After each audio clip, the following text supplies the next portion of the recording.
everyone! Today I'm going to give a brief overview on theology of the body. So what is theology of the body? Well, the word theology means the study of God, and so the theology of the body is the study of God as revealed through our bodies. But how can we study God through our bodies? Well, we know that God made our bodies in His image and likeness, and He said that they are very good.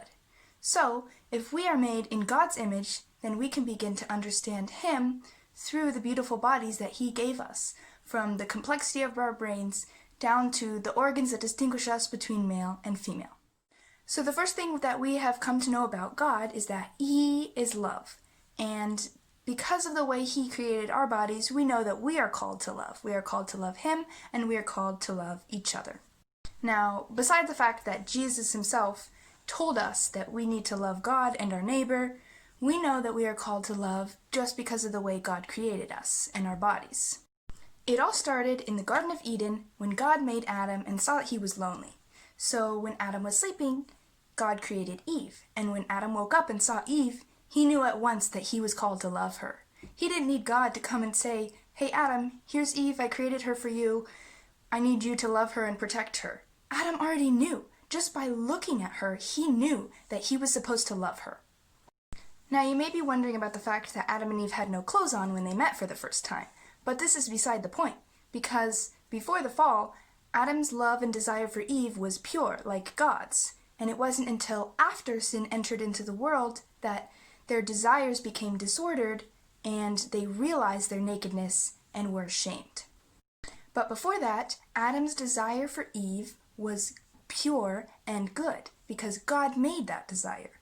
And just like Adam and Eve, our desires for love and community and even our sexual desires are good. They may not always be pure because we have a fallen nature and we're often selfish creatures, but those desires that God put inside of us are innately good. So our desires are good, and we have to learn how to purify them so that they can embody that love that God created us for. So, quick recap. Our bodies are good, our innate desires are good, and we must purify these desires so that we can fulfill our call to love. So, I read a book about Theology of the Body by Jason Evert. Well, it's actually two books. One's for males and one's for females. It's the theology of his body, and then on the flip side, the theology of her body. When talking about theology of the body, we have to understand the differences between males and females and how they were created to love each other and to love God.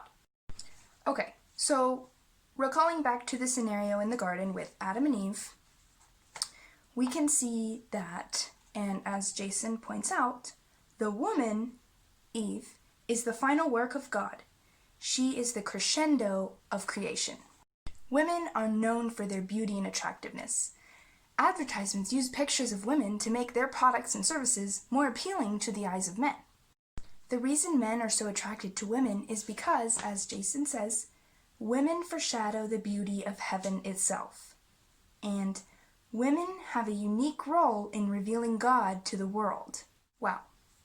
I foreshadow the beauty of heaven itself. If you're a woman watching this, you foreshadow the beauty of heaven itself. You are created to reveal God to the world. Isn't that amazing? That just makes me so proud to be a woman. God created Eve for Adam to love her. So the male is the lover and the female is the beloved. When you think about the marital act between husband and wife, the husband gives himself to his wife, and his wife receives that gift of love and carries and nurtures new life inside of her. We know that male and female were created for each other because without each other, there would be no new life. And this is the very reason for the act of sex. As Pope John Paul II says in his encyclical Humanae Vitae, which means on human life, the purpose of marital act is for union and procreation. The love between a man and a woman is so strong that it creates new life. Just as God created Adam and Eve out of love, He creates each one of us out of love. On the male side of this book, Jason points out that the very nature of God's creative love is stamped on the male anatomy, as he is the one who initiates the gift of life. Just like God is the author of life, the man initiates the gift of life, and the woman's body becomes a tabernacle of life. Therefore, if it is the male task to initiate the gift of life, a young man must choose wisely when and through whom he will bring life into the world. So that's why men are the strength of the family, because they are the ones who initiate the gift of life. Meanwhile, women are not supposed to be passively receiving this love. They have a job too. A woman is called to give life to others through the gift of herself in love. In a marriage and family, this is seen through motherhood, where a woman is called to selflessly love and nurture her children.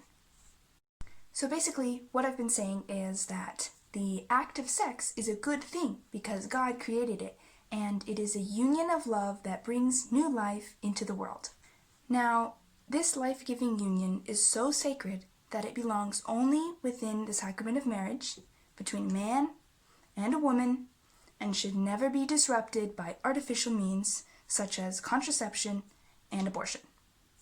I'm not going to go into too much detail about these because there's just so much that I think I'll make a whole nother video just on the humana vitae, about marriage, birth control, and homosexuality. But for now, I'll just try to sum up what I've said today. So, theology of the body is the study of God as revealed through our bodies, and the basics of what it teaches is that our bodies are a gift to us, created out of love by God. We know that we are called to share in God's love, which is why God gave us these desires for community, love, and even sex. These are all good desires that after the fall of Adam and Eve have become disordered, and so we need to learn to purify these desires in order to embrace God's call to love with a selfless heart. Men and women are created differently and have different roles in the call to love. Women reveal God's beauty to the world, and men, recognizing the value of women, give love and initiate the gift of life. Women receive this gift and, in turn, love others through the gift of herself. There's so much more I would love to say about theology of the body, but this video is supposed to be a basic overview, so I can't go into too much detail. But I hope you learned something, and if you're still interested, I do recommend this book by Jason Evert.